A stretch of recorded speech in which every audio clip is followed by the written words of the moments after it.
बोलिए विष्णु भगवान लक्ष्मी माता की जय। मैं आप सभी को ये बताना चाहती हूँ कि हमारे 2 चैनल और भी हैं।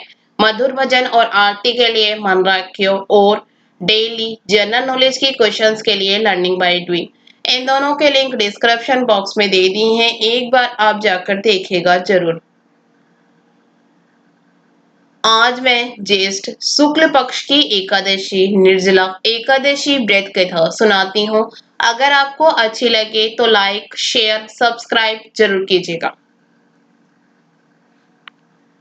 भीमसेन व्यास जी से कहने लगे, हे पितामह भ्राता युधिष्ठिर, माता कुंती, द्रौपदी, अर्जुन, नकुल और सहदेव आदि सब एकादशी का व्रत करने को कहते हैं, परंतु महाराज मैं उनसे कहता हूँ कि भाई मैं विधिवत भगवान की पूजा आदि तो कर सकता हूँ, दान भी दे सकता हूँ, परंतु भोजन के बिना नहीं रह सकता। इस पर व्यास जी कहने लगे, हे भीमसेन, यदि तुम नरक को बुरा और स्वर्ग को अच्छा समझते हो तो प्रति मास की दोनों एकादशियों को अन्न मत खाया करो। भीम कहने लगे, हे पितामह, मैं तो पहले ही कह चुका हूँ कि मैं भूख सहन नहीं कर सकता। यदि वर्ष भर में कोई एक ही व्रत हो तो वह मैं रख सकता हूँ, क्योंकि मेरे पेट में वक्र नाम वाली अग्नि है, सो मैं भोजन के बिना नहीं रह सकता। भोजन करने से वह शांत रहती है, इसलिए पूरा उपवास तो क्या, एक समय भी बिना भोजन के रहना कठिन है। अतः आप मुझको कोई ऐसा व्रत बताइए जो वर्ष में केवल एक बार ही करना पड़े और मुझको स्वर्ग की प्राप्ति हो जाए।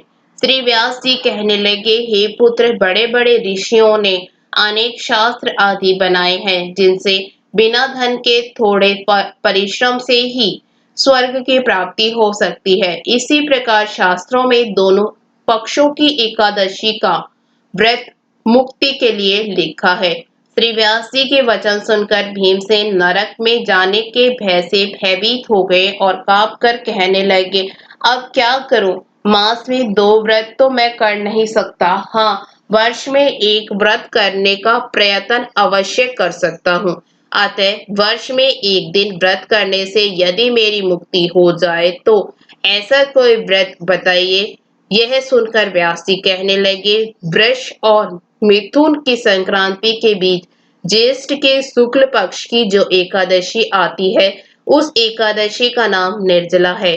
तुम उस एकादशी का व्रत करो। इस एकादशी के व्रत में स्नान और आचमन के सिवा जल वर्जित है। आचमन में 6 माह से जल से अधिक नहीं होना चाहिए, अन्यथा वह मद्यपान के सदृश हो जाता है।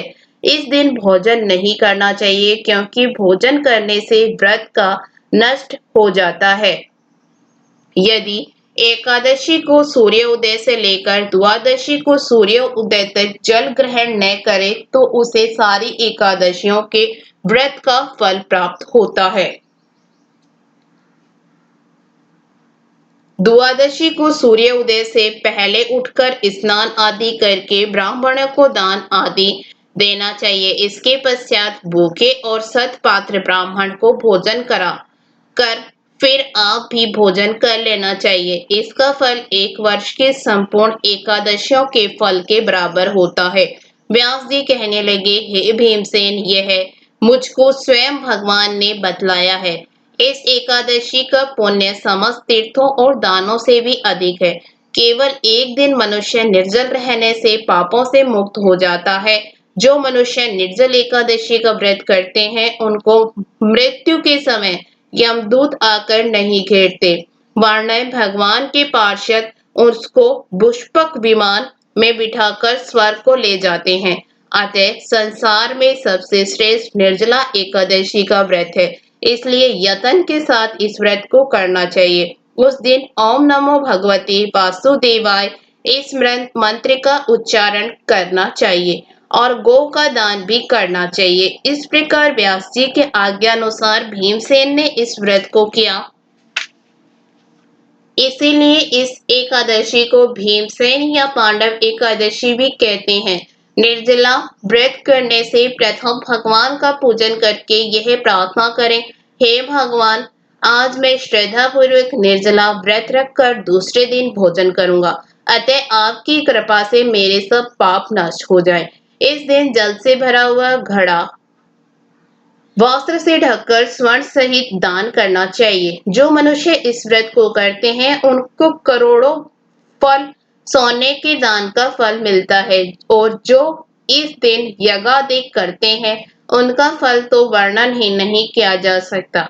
इस एकादशी के व्रत से मनुष्य विष्णु लोक को प्राप्त होता है। जो मनुष्य इस दिन अन्न खाते हैं वे चंडाल के समान हैं, वे अंत में नरक में जाते हैं। जिन्होंने निर्जला एकादशी का व्रत किया है वह चाहे ब्रह्मा हत्यारे हो, मद्यपान करते हो, चोरी करते हो या गुरु के साथ देश करते हो, मगर इस व्रत के करने से स्वर्ग को जाते हैं। हे कुंती पुत्र, जो पुरुष या स्त्री श्रद्धा पूर्वक इस व्रत को करते हैं उनको ये कर्म करने चाहिए। प्रथम भगवान का पूजन, फिर गोदान, ब्राह्मणों को मिष्ठान व दक्षिणा देनी चाहिए तथा जल से भरे कलश का दान अवश्य करना चाहिए। निर्जला के दिन अन्न, वस्त्र, पात्र, उपान है जूती आदि का दान भी करना चाहिए। जो मनुष्य भक्ति पूर्वक इस कथा को पढ़ते हैं या सुनते हैं उनको निश्चय ही स्वर्ग की प्राप्ति होती है। इसके साथ ही निर्जला एकादशी व्रत कथा समाप्त हुई।